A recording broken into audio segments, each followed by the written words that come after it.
¿Por dónde iba? En la llama que corre. En la llama. Y entonces... es verdad. The Scientist, take a otra vez Spider. In the floor, right? No, take. ¿Cómo se dice arrancar? Quitar. Kit. And kit, two legs. Tata. In the floor. No dijiste que apuntó lo de... And walk, chung. ¿Cómo se dice chung? Bottom. Boom. Y lo apunta. ¿Qué? Es verdad. And he writes... He writes the spider with six legs, walk. He writes this. He was making a experiment. An experiment. And take otra vez spider. And otras two legs. Y mejor. Entonces con 4 legs. Es no chan. En the floor. Que vaya araña. Peor. Ya no me anda casi. In the notebook. The spider with 4 legs. No. Well, Don't walk. Walk, pero va. Quítalle take spider.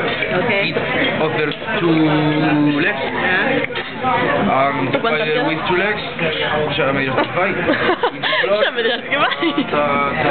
No me anda casi. No do. Ahí. Spider with 2 legs. Walk very bad.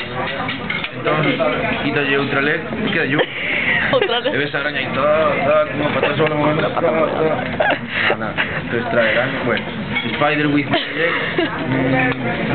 Not walk.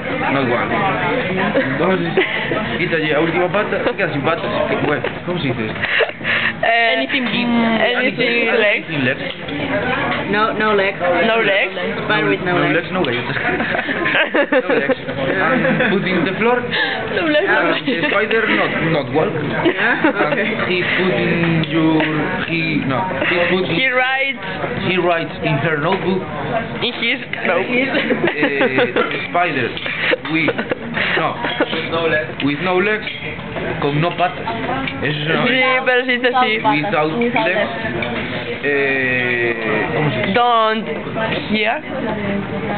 Don't hear. ¿Por qué es eso? Yo no entiendo. The spider with... Que obviaste un paso del pie. Obviamente es que le decía corre. Sí me lo decía correr. Da igual, eso se entiende. Legs, and the scientific say, run. Spider no run. Parece nada. Is upon your notebook, the spider sin legs, ¿cómo se dice short? Without legs. Without legs, ¿cómo se dice short? Don't hear. Don't hear. Bueno, su reacción. Doesn't run. Don't listen.